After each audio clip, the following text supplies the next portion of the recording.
to our week 1 video.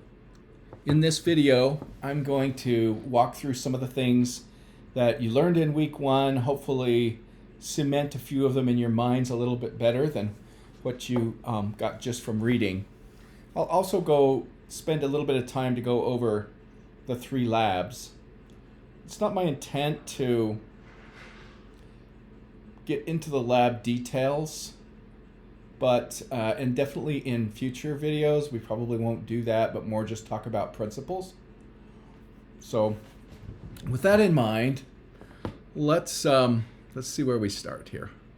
So I'm going to just start with some really simple statements in Coral. And so the first one is, the most simple of all Coral statements, I think, is put hello world to output. And if we run this, what we end up with down here in the output is exactly what was inside the double quotes. I also want to just point out too, I'm sure many of you have already seen this, that if I put another statement on a different line and run it, the result is that these two statements are just shrunk together.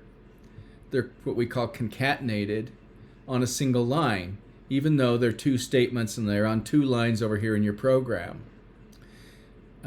If you want to have things on 2 different lines, then you have to use what's called the new line character, and that is a combination actually of a backslash and an N. Notice that this backslash is the one above the enter key and not the one with the question mark. If I run this, then you notice how it puts it on 2 lines. If I was to instead put in the wrong one and run it, it just adds this to the same, it just puts this in as if it were just other characters that aren't special characters. So it's important to use the right slash. The other thing I want to mention is that in a lot of your outputs required, I'll just use this lab for instance, there is a value and then a space and a value and a space and a value and a space and a value. There's not a space after the last one. And you sometimes will get tripped up because you don't have that space. So the way that you create a space is on a new line with a new put after you've displayed what it is you want to display, like the number. You have a line here that has put, double quotes, and inside here I hit the space bar. That produces the space. So hopefully that helps a little bit with that, and we'll kind of get into that a little bit more. Okay, so this is the first and kind of the simplest way to put.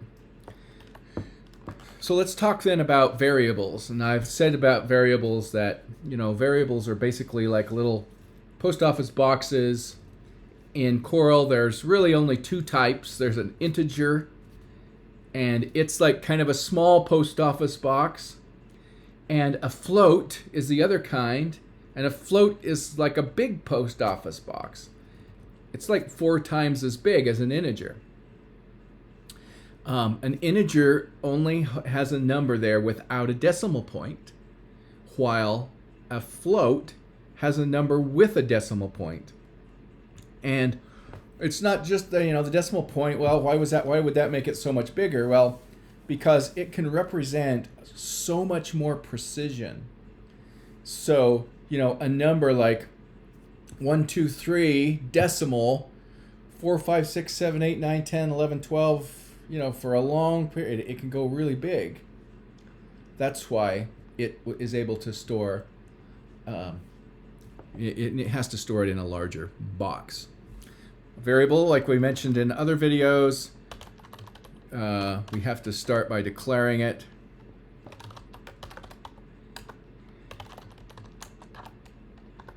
And then, you know, to do something with it, we have to fill it with a value. We have to put something in that box. There are a couple ways to do that.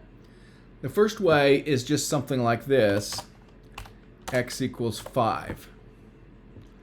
This sets a value of 5. It puts it in the box called x. So when you read these equal statements, it's not like algebra, okay?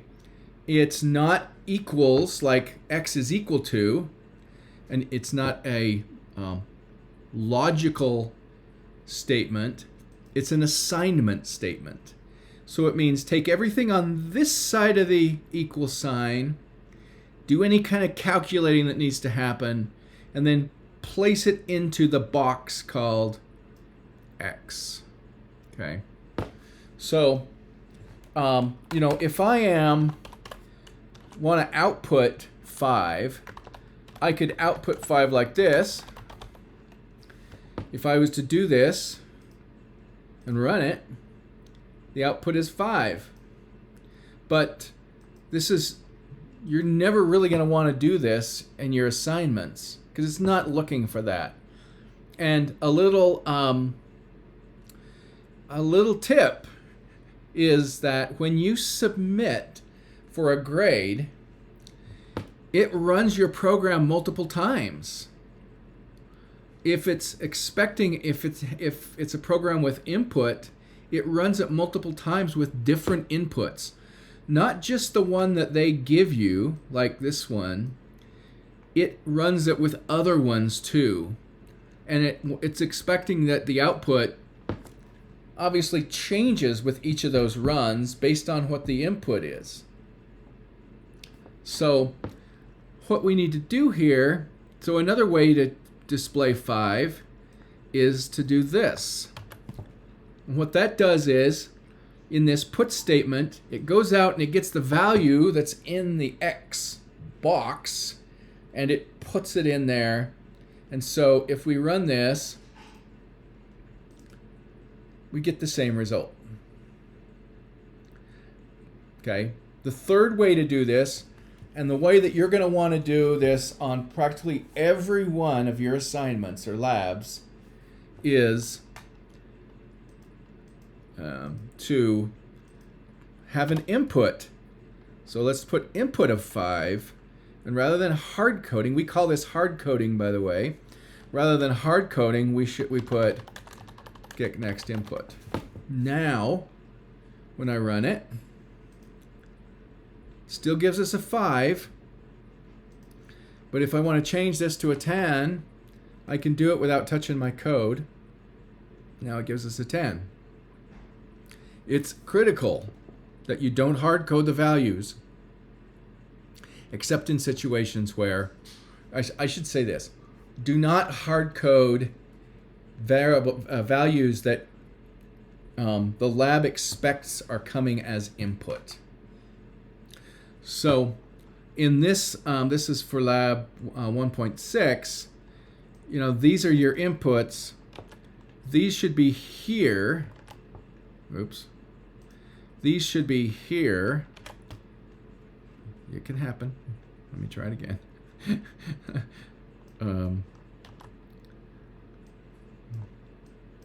There we go. Not up in here like 2000, for instance. I hope that makes sense. All right, so you're going to see something. I'm going to go through a little bit. It was in your reading about conversions and castings. So remembering that an integer is stored in a little box and a float is stored in a big box. Conversion is when we take stuff that's stored in a big box and we try to squeeze it into a little box. And so I'll give you an example of this. Let's say that this is a float and integer, and let's call this, integer total. And if I do something like total equals user num times x, what's happening is, so there is an implicit casting. That's the other one we'll talk about here in a minute. When this statement is calculated, we've got a little box and a big box. It's automatically gonna take the results of this calculation and put it in a big box. But then when we save it back over here to total, total is a little box. So if we just have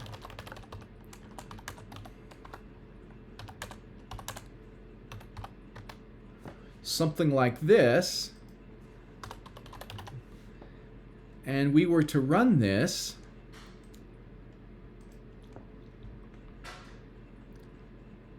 the result here is 22. Okay, let's not do it that way. That's probably the right result. Let's do a divide. What I want this to end up really being is a float, a number with a decimal. Okay, so in this case, 10 divided by 2.2 is not 4. It's 4 with a decimal, right? But because we're putting it in a little box, then it's going to convert it to that little box.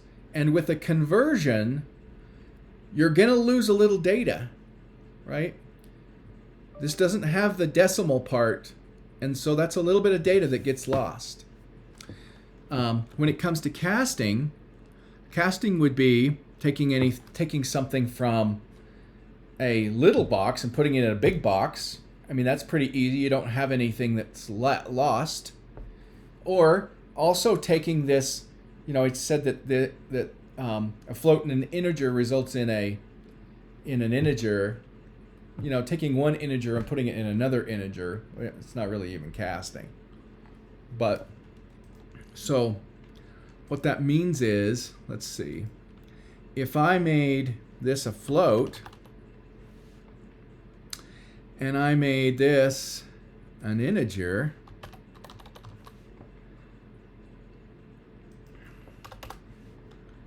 and we do this calculation, what happens?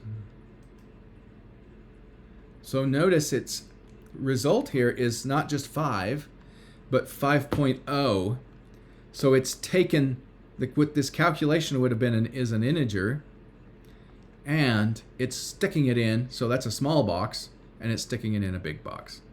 So you just have to be aware of that as you go along and make sure that you understand it. Okay. So, the next thing I want to do is talk a little bit about the labs. So, 1.26, it says, write a program using integers, user num and x, as input. So, the first thing we know right off the bat here is these two have to be integers. Like this, and it's expecting that they be as input, meaning they're going to come in over here on this input window, and then output user num divided by x 4 times. So the only thing I'll add this just to help you out. if it's input, you're going to, of course, want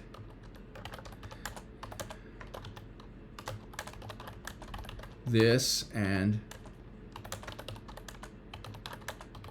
okay, like this. But what this really means, this is going to be really confusing. It doesn't mean take 2,000, divide it by 2, and print it out, and then 2,000 again, do the same thing again, and the same thing again, and the same thing again, and have the same results each time. What it really means is something like this. So let's say we have a variable called result, and it is user num divided by x. Okay, that's our first division. We have to do this 4 times. The next one is not the same. It's not result equals user num divided by x, or else it's, 2,000 divided by 2 is what, 1,000. It's not. This would just have 1,000, 1,000, 1,000, 1,000.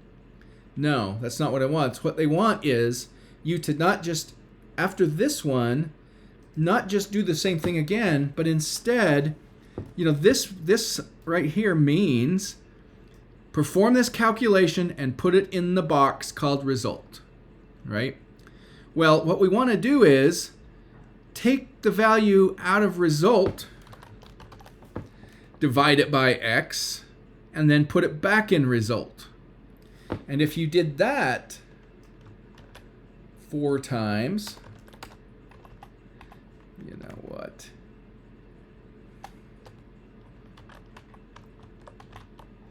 Then that's going to give you the right result. Now, between here, of course, you're going to want to put result, with the rest of the stuff. And you notice that there's a space right here. So you're going to want to then put another one here that's put like this, and the rest of what you need for put. And you'll want to have that, after each of these. Now, when you get to the bottom one, of course you want to put the result, but you don't want to add that space, or else there's going to be a space at the end, and it's not going to like that. So hope that helps with 1.26. 1.27. Let's just go over there. So this one can be a little bit trickier. So again, the same thing, write a program with cars miles per gallon and gas dollars per gallon. Both are floats, so it's telling you what type they are, and these are input. Exactly what we did on the last one needs to happen here. This needs to go here.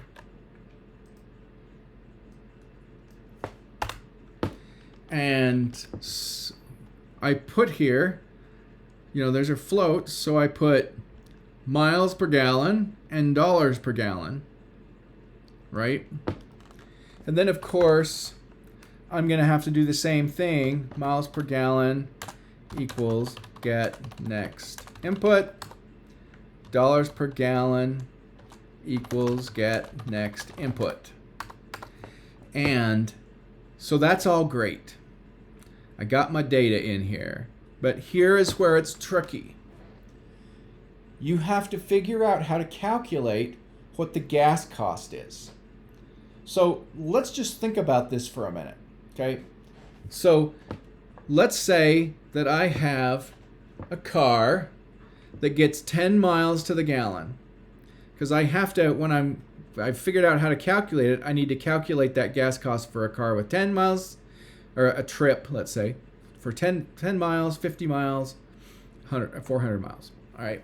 So let's say I have a car, it gets 20 miles to the gallon, and I drive 10 miles. How many gallons of gas did I use? I used 2, right? 10 miles, 20 miles to the gallon.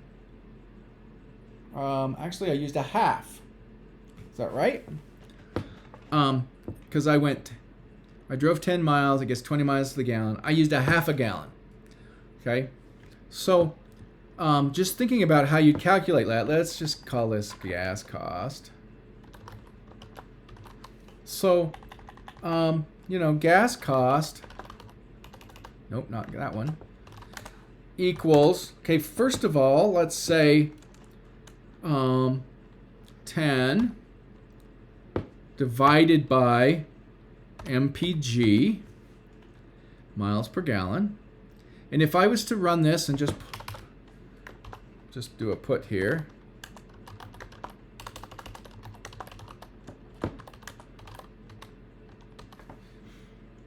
let's see what happens.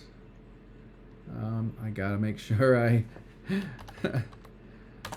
put it up there. Okay. What does it say? Half. Okay. Half. All right. So I've used a half a gallon of gas. Now what do I have to do to get the gas price? Well, I need to take that half gallon and I need to times it by the cost of a gallon of gas, right? That's what DPG is. So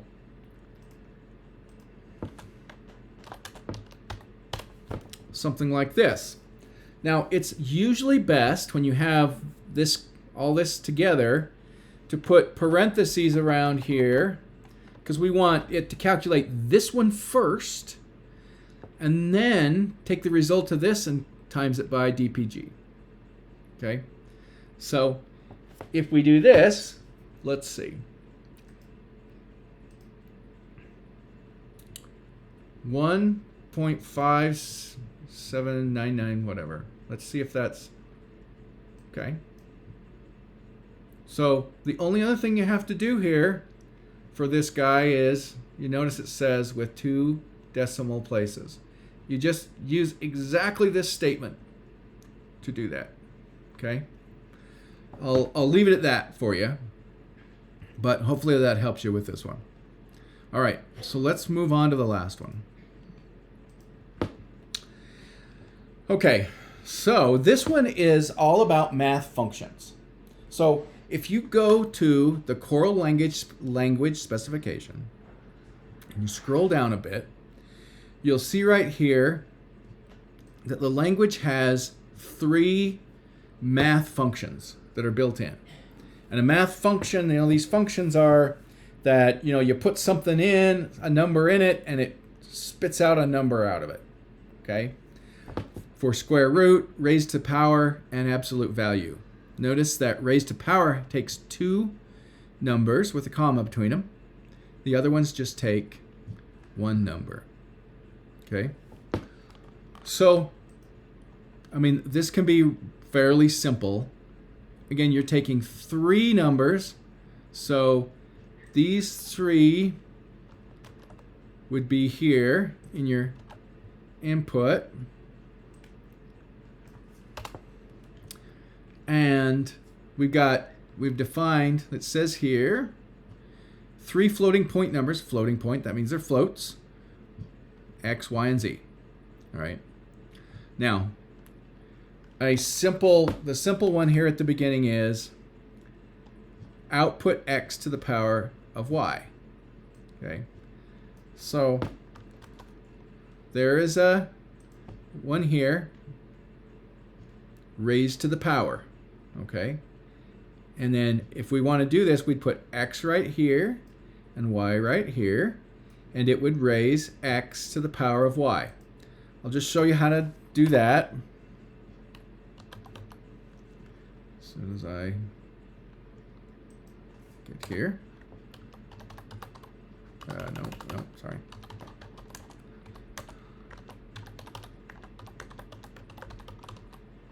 Remember, that's what it's called. Okay, yep, raised to power. X, comma, Y. Of course, before this, we need to, do our get. X equals get next.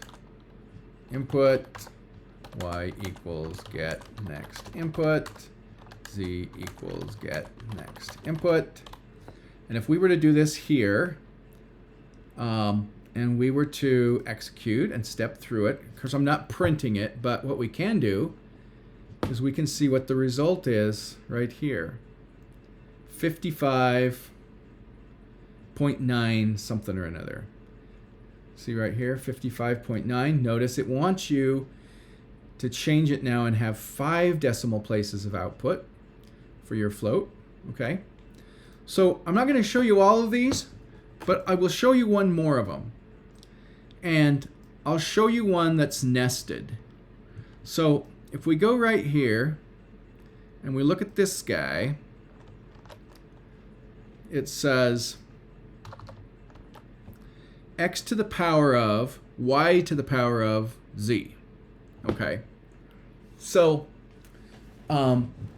we know that we got an x to the power of, so we have x right here. But then instead of y right here, we need y to the power of z. So what we're going to do is we're going to nest another function, one of these math functions, within the function itself. So instead we'll do this.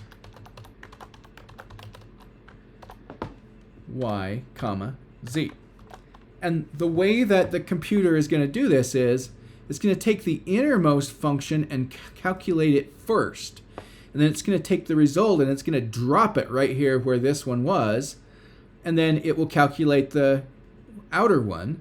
So it will calculate raised to the power of y comma z, and then it will put the value here, and then it will calculate x to the power of the value that came out of this, and it will take that and then it will put it in result. And so if we do that and we execute this same thing,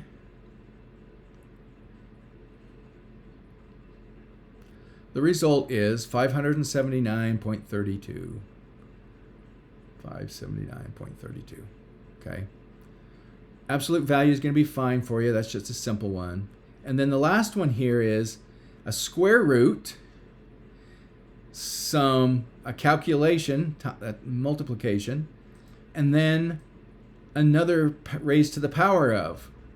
So I want you to think that one through, but remembering that it's going to do the innermost stuff first, and then it's going to go out to the next most stuff, and then the most outside stuff.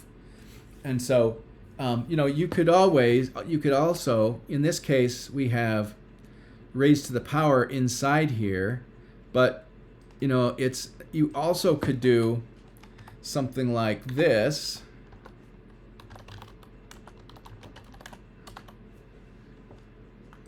Say result 1 equals, take this piece right here out,